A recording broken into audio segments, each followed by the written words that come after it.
The truth is out there.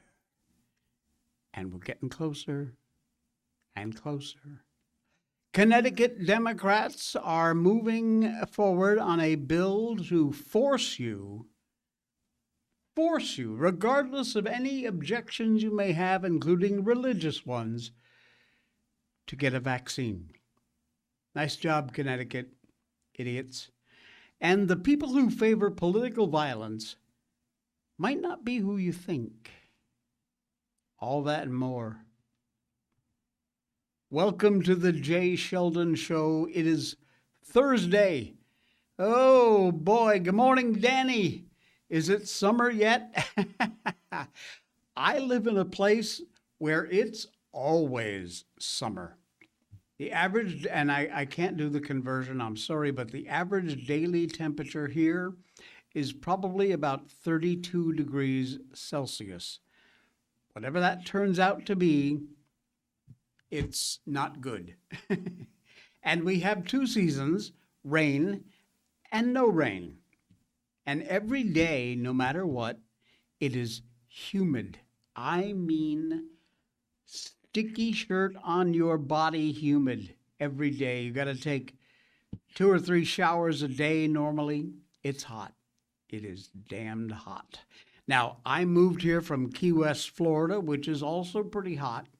Not too different. We do get cold there sometimes. But I would say Key West average maybe 80, 90 degrees, somewhere around there. So, again, I would say the average temperature here about 32 Celsius. You know what? Let me go over here very quickly and put in 32C to Fahrenheit. 89.6. Morning, Maryland. Praise the Lord. Yikes, I don't do humid. I'll take the cold. You know what? I don't so much miss the cold, although of the two feelings, being hot and then getting cooled off, or being cold and then warming up, 1,000% being cold and warming up is the best. Cup of hot cocoa, nice blazing fire. That is really the better of the two. Yeah, 89.6 degrees is probably the average in Fahrenheit temperature here. I don't do humid. Oh, how I wish that were the case. We do have some absolutely beautiful days. Don't get me wrong. There are days when the humidity drops, sun is out, nice warm sunshine. Beautiful. We have quite a few of those, actually. But in general, the forecast is hot, chance of thunderstorms, and we get some wicked ones. I read once that per capita or whatever, the country with the most lightning strikes, strangely enough, I heard, is Malaysia. You know what? I'm going to put that in too, because I'm dying to know. Country with most lightning. The Democratic Republic of the Congo, often cited as the country with the most lightning strikes. How about that? Wow. Venezuela, Brazil, Pakistan, Indonesia, which is just to the south of us, is also on that list. How about that? Anyway, good morning. Marilyn, what did you say? I'm truly thankful for our New England weather, and it is rare I complain. We're so much better off than the rest of the country. You know what? I grew up in both Cornwall, Connecticut, in the northwest corner, and a little very small country town, and also Torrington, Connecticut, which is a small city, maybe 30, 35,000 people when I lived there. Don't know what the population is now, but it really was. The weather, you know, you got your good and your bad. You've got a few wicked snowstorms sometimes in the winter, but it goes away. And I really do. I think if you say anything that I miss other than my family, I would say probably the weather. Those 4 seasons that you get in New England, the best. Winter, spring, summer, fall, All of them. It's just absolutely amazing. Oh, Maryland says right now it's a little over 35,000 population in Torrington. How about that? So it's grown a little bit since 25, 30 years ago. Great football team, too.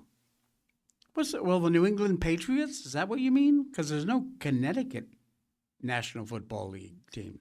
I'm assuming you mean the Patriots. And you're right, they're a great team. All right. How do I turn this around and start talking about UFOs? I have no idea, so let's just do it. The Trump administration is very likely to release what has been called very interesting UFO and UAP files very soon, citing military pilots' accounts of unbelievable sightings, registering the biggest executive push for disclosure, despite the Pentagon's caution about aliens. President Trump yesterday signaled a massive shift in government transparency regarding the UAP phenomena. Speaking to reporters, he confirmed his admin is preparing to pull back the curtain on decades of what has been extremely closely guarded secrets related to unidentified flying objects, indicating that disclosures could contain rather intriguing details that have long captured all of our curiosity. Now, the government thinks you're stupid. We know that. We see examples of that all the time.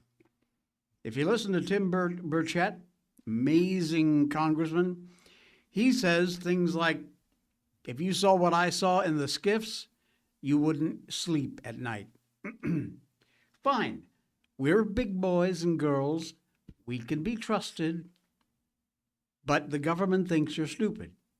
So they don't release this because they're afraid of what it's going to do. Honestly, if there were a reason at all that I could believe, it's that they have things like zero-point energy, gravity propulsion systems, which would pretty much decimate the oil industry and gas. And for that reason alone, it would be enough not to disclose this stuff. Because if you said there's zero-point energy, if you were to come out and admit there was gravity propulsion systems, the oil and gas industry would absolutely shit the bed. It'd be gone.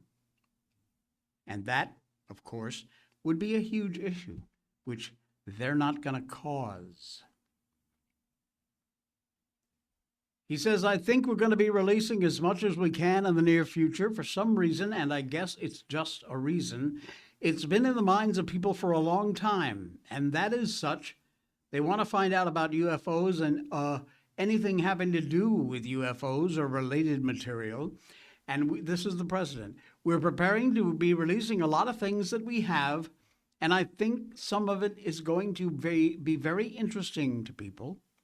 The president noted his curiosity about the subject was piqued by direct conversation with military personnel who have encountered these unknown crafts right there in their cockpit. He said, I've interviewed people my first term primarily, but I interviewed some pilots, very solid people, and they said they saw things you wouldn't believe. So you're going to be reading about it. The president emphasized his information comes from credible military aviators, reinforcing the legitimacy of recent UAP sightings. Now, UAP, if you don't know, basically is UFOs. Because of all the stigma attached to the term UFOs, and it has been, 80, 90 years we've been dealing with this, they decided to change the name so it didn't have that old UFO mythology attached to it, and now they're calling it UAPs. I think it's stupid, but that's what they've done, and that's why. No specific date, by the way, was set. Admin indicated the declassification process is already undergoing. It's underway. Now, historically, the UFO files have been subject to extreme classification, including sometimes hidden from the president. Apparently, he didn't have a need to know. This move marks probably the most significant executive push for disclosure in American history. This one could be huge. Honestly, I don't think so because of the reasons I said before. I just don't think they are ready to release all that information. But we'll see. They're expected also to publish materials through a centralized digital platform. U.S. lawmaker Tim Burchett repeatedly called for greater transparency, citing unexplained aerial sightings. Now, these people have been seeing something here, Burchett said, adding that some reported objects demonstrate capabilities beyond any known technology, including high-speed maneuvers and prolonged hovering. These things are able to hover in place for hours, literally hours, and then suddenly take off at 1 billion miles an hour. The UFO files refers to declassified government documents, reports, investigations, all of which concern unidentified flying objects, also known as unidentified aerial phenomena. Those records typically include military encounter reports, radar, infrared sensor data, pilot testimonies, intelligence assessments, historical archives. The push for disclosure now follows years, and I mean decades, of mounting pressure from whistleblowers, bipartisan groups in Congress. Previous reports, such as those from the All-Domain Anomaly Resolution Office, AARO, have remained very cautious. The president's rhetoric suggests the forthcoming documents may contain more than just weather balloons and sensor glitches. Despite this rising interest, official assessments still remain very cautious, of course.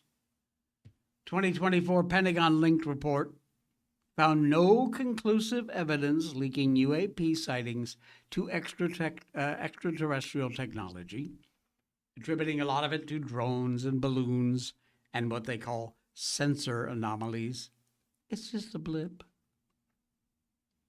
As the near future approaches, the world is waiting to see if these files will finally answer the question, are we alone?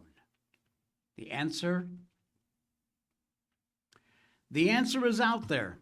Whether we get it or not is another one. Here's the president. First, on the topic of space, do you have an update on the UFO files and when we're going to be seeing those? Well, I think we're going to be releasing as much as we can in the near future. For some reason, and I guess it's just a reason that's been in the minds of people for a long time, that is such, they want to find out about the UFOs and anything having to do with UFO or related material, and we're going to be releasing a lot of things from that we have, and I think some of it's going to be very interesting to people. I've interviewed people, my first term primarily, but I interviewed some pilots, very solid people, and they said they saw things that you wouldn't believe. So you're going to be reading about it, yes. So there's his take. You notice he said we'll be releasing as much as we can. Yeah, as much as we can. See about that. Danny, they need to come take Nancy Pelosi, Joy Reid, and the ladies from The View back to their home planet. That would be very helpful. If there's anything these little aliens could possibly do that would help humanity in general, that's it. Come on, take Hakeem Jeffries, Nancy Pelosi, Joy Reid, all The View morons. Just, we have all these 11 scientists that are missing, which is a shame. and a very weird story. We haven't talked much about it, but I'm sure you've seen it in the news. Could we take maybe some of the people like Pelosi and Jeffries and Joy Reid and things? How about they go missing? I don't wish them any ill or harm, certainly not. But if they just suddenly weren't there anymore, what would be wrong with that? I know, I'm going to get in trouble for saying that. There's more. Oh, yeah. Have you heard of the Boogus sphere? This is a weird one. And Dr. Stephen Greer, who has been a big proponent of disclosure for a long time, the Boogus sphere has reemerged, and the UFO is now in human hands. Dr. Stephen Greer is going to present the first ever evidence with U.S. military whistleblowers of an actual alien spacecraft. It's been inspected by members of Congress, confirmed that it is absolutely real. Here is some footage of the original discovery and some information in the lab about this amazing Boogus sphere. A year ago, there was an object of extraterrestrial origin that landed in Colombia, Buga, a little town called Buga, B-U-G-A, Colombia. And we have, that is secured in Mexico City, and we've done tests on it. It was flying around at tremendous speeds, but got too close to a power line and landed. And we have since tested it, and it is 12,560 years old. The alloy of the metal of the shell of this sphere, which is about the size of a large basketball, is an alloy that doesn't even exist on Earth today in the aerospace industry. Wow, so you're about to reveal a confirmed crashed vehicle that 12,000 years, probably not then a human copy. Absolutely incredible. And what's interesting, there is some writing around the top of this sphere that is Proto-Sanskrit, which we believe originated from another star system, and it was the root of all Indo-European languages from Sanskrit. But this is a type of Proto-Sanskrit. The thing is fascinating. You know, the whole press conference with all these new whistleblowers and the Boogosphere is only an hour and a half, so we're going to have to move very quickly through it. But the next day, we're going to do an event here for 4 hours, and people can see that by webinar if they can't. It's sold out. And is this a photo of it? Yes, there's the photo of it. There's the Proto-Sanskrit around the perimeter of what looks like a circuitry. I was about to say, yeah. My team were the ones who took the metal samples, and out of the perimeter and the equator of this, there are some resin material that are in 31 little portals, and we tested that, and that's where we tested it to be 12,560 years old. Wow, that is cool. We shall see. We shall see. We are living in very cool times. I know there's a lot of crap going on out there, but if this happens, we actually get to see what's happening out there. That would be amazing. Absolutely amazing. All right. Teachers. Got any teachers in our audience? Well, guess what? From paychecks to slush funds, the teachers union moved $1 billion into Democrat politics. You happy about that? Maybe you are. If you are, you're a goofball. But the receipts are in. If you are a teacher who has ever written a dues check and assumed that it's going towards better pay for teachers, stronger benefits, decent contract, you better listen very carefully, my friends. New report from Defending Education has absolutely blown the lid off of one of the most brazen political money machines in the history of this country. Karen, good morning. Great to see you along. Thanks for coming in for the ride. A little weird face. All right. Your money's involved, folks. If you're a teacher and you're making checks into the teachers union, you better pay attention, or you got friends maybe, they need to know about this. Head them over to the show, let them watch this part. Since August of 2015, 11 years ago, the National Education Association, NEA, and the American Federation of Teachers has funneled a combined $669 million in member dues and PAC funds into left-wing politics, far-left nonprofits, Democrat campaigns. Almost $750 million. You fold in the state, local affiliates, and you're right there. You are over $1 billion. Ren Staley of the Defending Education said it best. Show me your budget, and I will show you what you value. And what the teachers' union values is political power and advancing left-wing social justice agendas.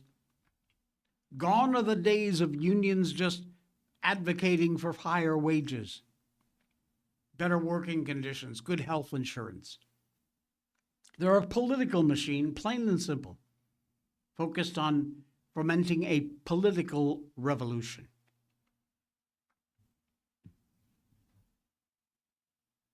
The big money is what really tells the story. State Engagement Fund, Democrat Party infrastructure vehicle, got $60.5 million. The For Our Future Action Fund, almost $45 million. Senate Majority PAC, $32 million. House Majority PAC, $25 million.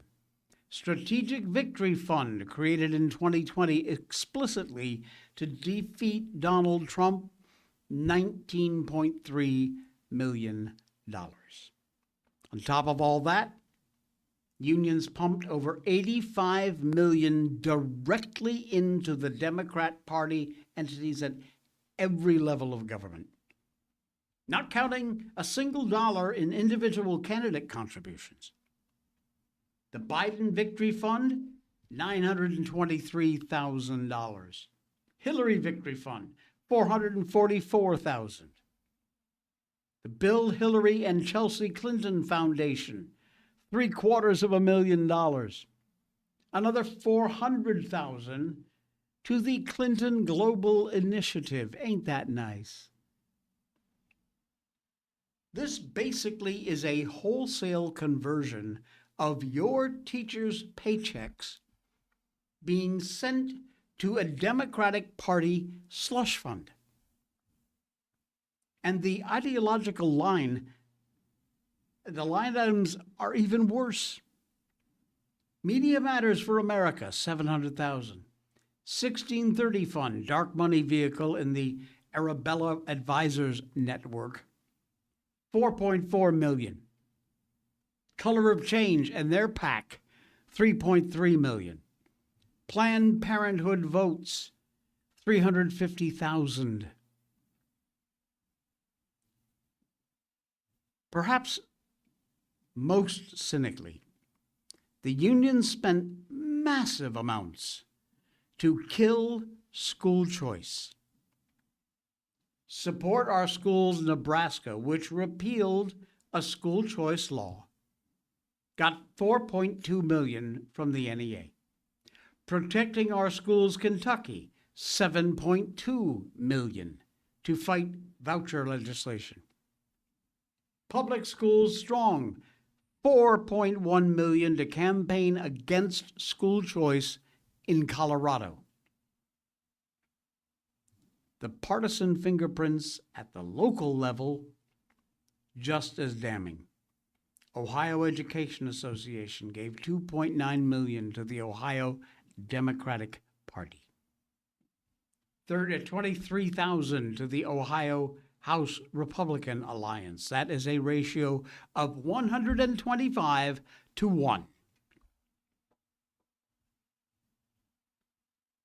$1 billion spent. Not on teachers, certainly not on students, not on classrooms, not on health care for teachers, not on salaries, on political power. The only question now is whether the teachers who were basically robbed are going to demand their money back. And they should. They absolutely should. This is disgusting.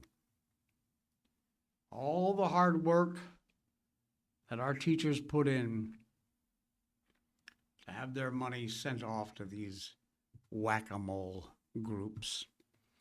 Karen, the funny face was in response to the boogosphere, and the teachers union BS makes me sick. Seriously, it ought to. This is absolutely unbelievable. These numbers are insane. $1 billion for pure political power.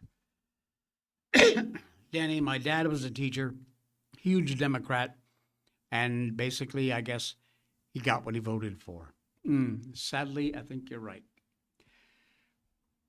This idiot is back in the news, and it's beyond the realm of anything related to reality.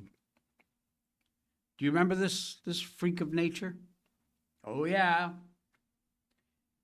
Can't forget that face, and she's right back in the news. The Porter campaign pushes F Trump message, kill people claim, right after the Correspondents' Dinner shooting.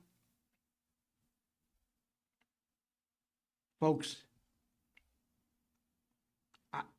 I'm at a loss for words. About 48 hours after a gunman once again tried to assassinate the president, Katie Porter, that idiot, sent a fundraising email with the subject line that read simply, F Trump, but spelled out the whole F word. That's not a summary, that is the actual headline in the subject of the email. The email, which is timestamped Monday, April 7th at 7:07 p.m., sent through LeftNet on behalf of Porter's gubernatorial campaign, opens with what really can only be described as a call to response rally chant. This is exactly what is written in this mail. Quote, say it with me. Ready? 1, 2, 3, F Trump. Yeah, that's right, F Trump. Together, we're going to kick Trump's ass in November and stop him in his tracks. Now keep in mind what this country has already been through. Saturday night, Trump, the First Lady, seated at the head table at the Correspondents' Dinner in the Washington Hilton. Shots rang out. Reporters dove under the tables. C-SPAN cameras captured the chaos live. Secret Service rushing the president and his cabinet out of the room. The suspected shooter, 31-year-old Cole Thomas Allen, California teacher who had attended the No Kings protest, made a cross-country trip to pull this idiotic stunt off. Apprehended with an alleged manifesto, prosecutor says it's steeped in Democratic rhetoric targeting Trump and his allies.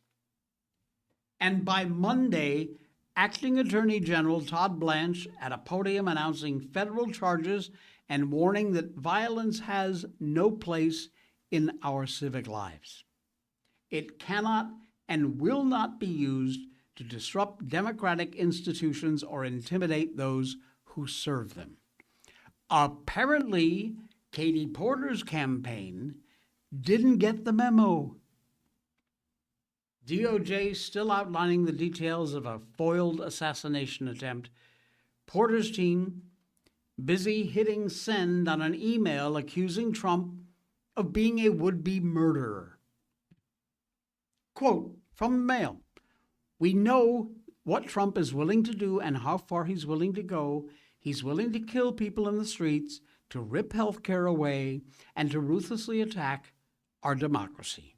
End quote. This is the same man who has just survived his third assassination attempt in 2 years. Shot in Butler, Pennsylvania in 24. Nearly ambushed at his golf course in West Palm Beach. Now rushed out of a ballroom by Secret Service, gunfire echoing through the room.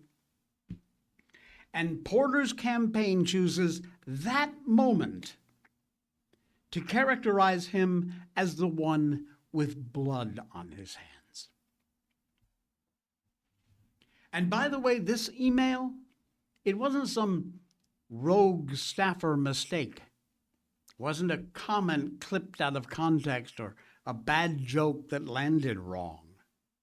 It was a polished, formatted funding appeal, complete with donation buttons, a bullet-pointed policy platform, and a pitch to elect Porter as governor of California. You know what? I would like to say that common sense will take over, and there's no bloody way in hell this woman would ever get elected, especially based on the videos that are out there of her abusing her staff and her people. But it's California. Remember that. The people who elected Gavin Newsom. I honestly think this absolute freak has a chance. And that should scare the hell out of you. Seriously, I truly believe that Californians are that crazy. It could happen. Speaking of crazy,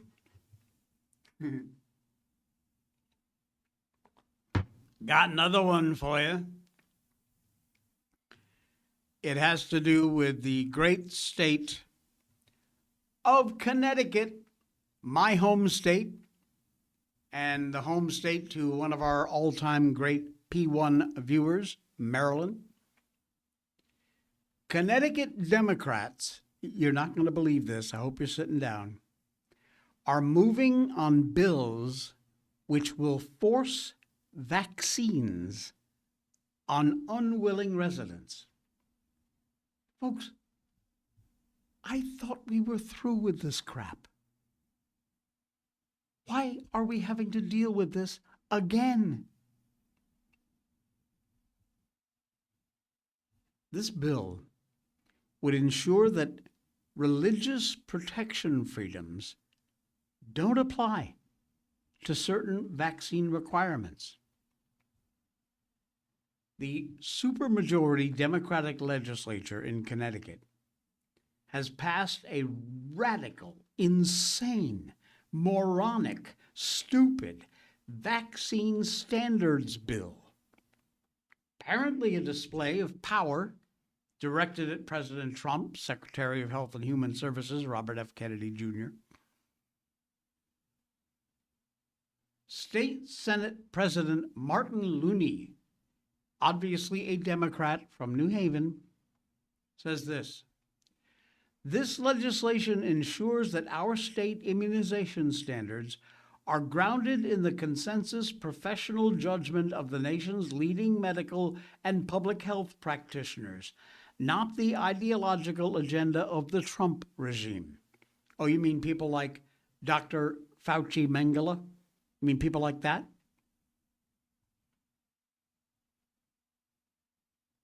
He said that following passage of H.R. 5044, the act establishing Connecticut vaccine standards. This bill, which was fiercely debated, is now going to head to the governor, Ted Lamont, for his signature And you know how he is. Democrats insisting that this bill does not mandate vaccines, but will simply ensure that all Connecticut residents have access to them. Oh, yeah, it's just making sure that you can get them. But Rob Sampson, a Republican from Cheshire, called it out Thursday. An anti-freedom vaccine mandate.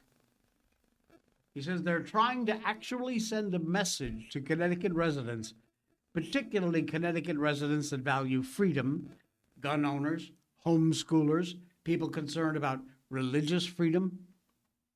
He explained on Newsmax, they're sending a message to them that they're just not welcome in our state. And that's why we keep seeing these bills, one after another, just empowering the government and basically making a threat to people who value liberty. According to Bill Track 50's AI summary, the legislation here, its key provisions include expanding the power of the unelected Commissioner of Public Health to establish the standard of care for immunization for residents of Connecticut, requiring health insurance policies to cover immunizations within the established standard of care, updating regulations for nursing homes to ensure that residents are protected by adequate immunization against respiratory viral disease, establishing that religious freedom protections do not apply to certain vaccine requirements, introducing a standard order provision which allows the commissioner to authorize medical interventions, including vaccinations, during public health emergencies, like the fake one we had in 2020. What's worse, this bill will expand Connecticut's state power to buy and distribute vaccines. That provision, apparently based on Democrat fears the Trump admin will not make vaccines available to those Americans who want them, which, frankly, after that last pandemic, I would think the number of Americans who actually want a vaccine is very, very, very tiny.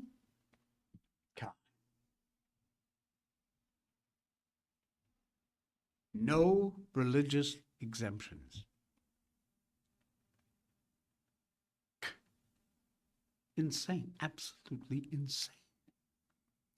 Maryland, it passed, and it is worse than you know. One person is going to be in charge of all residents, kids, and adults. We're going crazy here. She says, Rob Simpson is an amazing, wonderful senator. Love the guy. The story is Tong, our attorney general, is in a lawsuit which this bill would change the standard, possibly, of that suit. Very interesting. Now, you said it passed. I know it passed. It says so in that story, but it went to the governor for his signature. Did he sign it? If so, we're all in a heap of trouble. I have no hope for Connecticut at all. Terrifying, says Danny. First Connecticut, then Illinois, California, all the other blue states. 2 more years, and Sophia is 18, and I'm out of here. Maryland says, I think he signed it. It is the law. Well, that is a disgrace. Not surprising. We're talking about Lamont here, but an absolute disgrace. Insane. Our next story is going to take us one state up from Connecticut, which would, of course, be the great state of Massachusetts, or some call it Taxachusetts. We'll tell you about that in a minute. Right now, we want to tell you about the best coffee on the planet, It is the one I drink every day. We have it right here on this show. It's a big bag or two out in the kitchen. And it is all done in-house. Blackout Coffee is just an amazing company. They are American-owned, American-operated. They're a company whose staff and owner believe in what you and I believe in, the Constitution, right to free speech, pro-life. It's a great, great, great company. They donate to the military. Coffee, they send coffee to our troops, which is fantastic. They source premium specialty green coffee beans. They're graded at 80 points and above on a 100-point scale. I know, a little wonky, but that just shows you the level of premium beans these are. Specialty coffees grown at the perfect altitude, just the right time of year, in the best soil, harvested at exactly the right moment. They work with local co-ops, American farmers, to grow these amazing beans, and they have a strict adherence to what they call their small batch roasting process. Blackout Coffee, roasted, packed, and shipped with lightning speed, usually with 24 to 48 hours.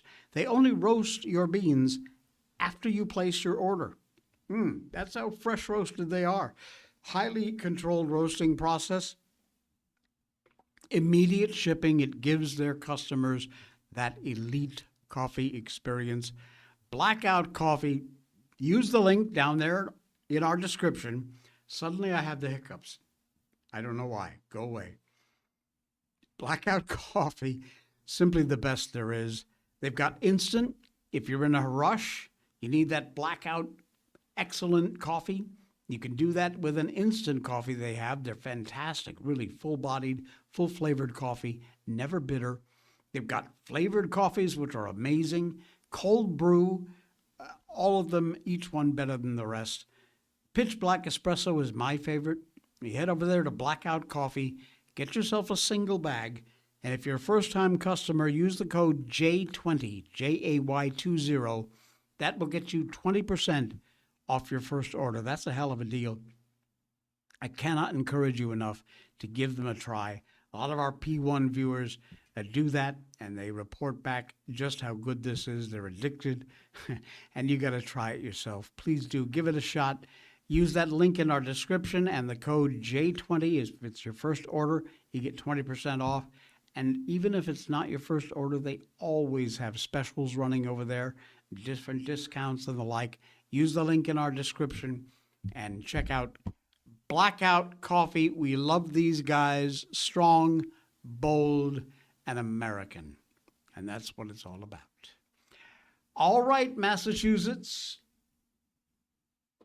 The feds have got to stop funding the Massachusetts schools who are welcoming boys into girls' bathrooms. Here we freaking go. The Department of Education needs to pursue every reasonable legal remedy it possibly can to stop this idiotic gender ideology in schools. Massachusetts Westford Public School District is continuing transgender bathroom policies in defiance of Trump's executive order that mandated a public school's sex-specific facilities be assigned based on sex. Not so-called gender identity, what you think or hope you'd like to be, but what you were born as, your chromosomes, which tell us you were born either a boy or a girl. Not what your little fantasy warped freaking brain says you want to be. Certain school districts were bound to defy this order as soon as it got signed. By the way, the admin, the Department of Education, responded next. Very critical. So far, the admin is apparently handling this correctly. The DOE launched an investigation into the district over its policy after a complaint from the America First Legal. Complaint alleges Westford Public Schools not only allowing students to use the bathrooms and locker rooms based on their claimed gender identity rather than what their sex actually is, locker rooms, but they're silencing dissenting parents and forcing uncomfortable students to comply, forcing them. We will not allow our girls to be silenced and harmed by WPS's gender identity policy. Department of Education investigation rightfully sends a very clear message not only to Massachusetts, but schools across the country. Title IX will not be sacrificed on the altar of gender ideology. AFL told Fox News regarding the district's policy of allowing boys in girls' private spaces. Apparently, they hope the admin is bluffing. Officials want the admin to either let them maintain their policy and show other districts what they can get away with, or cause a scene they can spin. And neither option is the right one, of course. The admin should not be taking the bait. But there is a way to win this fight, which will not only place the admin on the right side of history, but win the public mind in the process. Whatever the Trump admin is accused of when standing firm for women and girls, the Biden admin has done far worse. Under the admin of Biden, redefinition of Title IX, it withheld funds for school lunches from districts that refused to comply with its gender identity edicts. The left, never afraid of looking too mean in defense of their notions about sex and gender ideology. With reality on their side, the present admin should not be afraid either. Reality works. It's the truth. Those with no stomach for this fight going to balk at the idea of leaving a school district with federal funding due to a policy that violates the rights and, most importantly, the privacy of girls and women. No good thing has ever happened easily. It just doesn't work that way. Matters of public policy, no exception. When protecting females against gender extremism, which this really is, the admin isn't just fighting Westford Public Schools. It's fighting more than a decade of this absolute bullshit gender propaganda. And it continues to this day. It's rewired a lot of people to prioritize the feelings of transgender people over the rights of actual females, women, girls. In the fight against the school district's policies, the Trump admin's job is to reframe the narrative about federal funding for schools that prioritize this radical gender ideology crap. The DOE has got to show the American public that the real issue here is not the marginalized gender nonconformists, but the rights and the comfort of actual biological women and girls. Their rights, and as I said, most importantly, their privacy. Go get them. Show some balls. Oh, Danny, talking about Blackout coffee. We tossed 3 bags of old regular coffee 3 days ago. Had to get it out of our cabinet because we're spoiled now and can't even drink it for emergency coffee. Head over to Blackout Coffee, but be sure and use the link in our description below. That way we get the credit for your visit. Make sure, don't just put in blackoutcoffee.com. Use that link to go over to the site and place your orders. That way we get the credit for your order. And get rid of that old crap coffee you got stored in the cabinet. You know you got it there for an emergency in case you run out. And don't forget, if you're a first-time customer, if we've talked you into trying it, J20 is the code for 20% off. That's great news, Danny. Good stuff. All right, I'll tell you what, since we seem to be picking on New England today, let's just keep going. This absolute freak of nature, Rosa DeLorean. Let me just say, Connecticut, are you happy with this freak? Does this absolute moron make you proud? Why do you keep voting her into office? Purple-haired goofy. This is priceless. Lee Zeldin dropped the receipts on this goofball Rosa DeLauro in a fiery budget hearing. In case you don't know, this is what she looks like. She's like 150 years old with very inappropriate purple hair, far too much jewelry, and EPA Administrator Lee Zeldin testified before the House Appropriations Subcommittee on the Interior, the Environment, related agencies Monday of this week regarding the Trump admin's 2027 budget request. The agency wants to cut the budget essentially in half. But Democrats obviously don't want to do that. Well, because they're Democrats.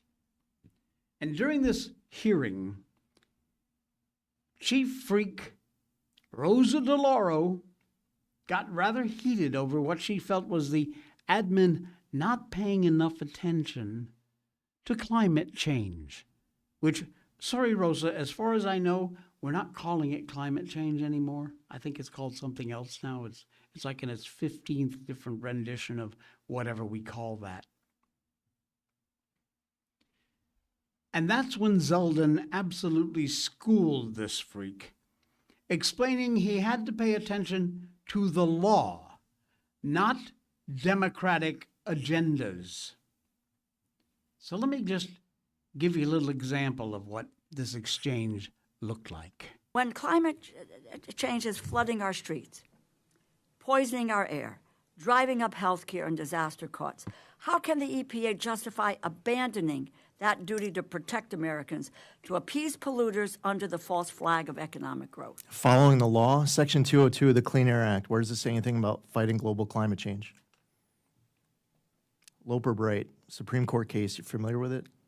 No, I maybe others are. I'm not, but let me ask But you. that's really important. As a member of Congress, Loper Bright says that we as an agency don't have the authority to get creative if Section 202 of the Clean Air Act No, but you don't have, excuse me, you do not have the right to was say actually climate answering your change questions. does not exist, that it's a hoax, and that's where this administration I is understand coming you're from. upset that you don't know what Loper Bright is. Do you know what the major policies doctrine is? I'm upset because You know what the this major is- policies doctrine is? You know what, let me just You're a say this member to of you. Congress. You should know. Well, you have moved from someone who defended the environment to all of a sudden Being very making defensive a- about not knowing the two biggest landmark Supreme Court cases of the last and year you are with very, regards to your You are question. very defensive about changing your policy and your positions with regard to the environment. Now, Okay. you just tell Do you want me to tell you what the two biggest No, Supreme I Court want you to cases tell are of the me- last few years? This is what I want you Michigan to tell versus me. EPA, Whoa. West Virginia versus EPA. You know, you're here because you need money from us. So halt for the second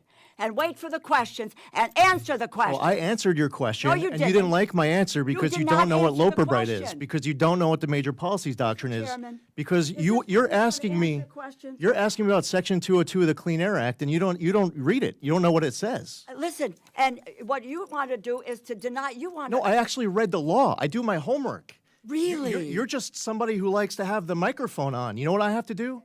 I read the law. No, I Mr. read the Chairman, Supreme I don't have Court to listen cases. to this, and I would say No, this, what Neil, you should do that for your this- constituents is actually this- read statute. This budget is at real risk. Read Let your me tell Supreme you, Court. This is the Appropriations Committee. Oh, you you're come not- here. you care and about you science? tell Now us, you're threatening to defund it? Oh my God! No, you don't fund Because science. you don't know what Loper You Bright are is. climate Because you don't know what the deniers. major policies You are doctrine is. Your climate message deniers. to our folks at the EPA is that you want to I don't defund have us. to listen to this BS. The BS. You think I made up these cases? Yeah, I think you have made up a whole I made lot of I made BS. up Loper Bright. I made up West Virginia versus EPA. I made up Michigan versus EPA. Woe is right. What are you doing? Why Wait, are you helping whoa. polluters?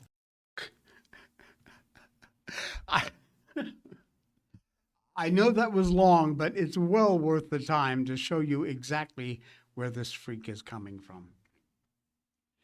Oh, Connecticut, you get the best of them, don't you? I'm telling you. All right. Hey, we got to move along. Almost 10 o'clock. Dan Bongino comes up next here on Rumble at 10. And we've got a few more things. We'll save them for tomorrow's show. Enjoy the rest of your Thursday. We'll be back tomorrow for the Friday edition of the Jay Sheldon Show.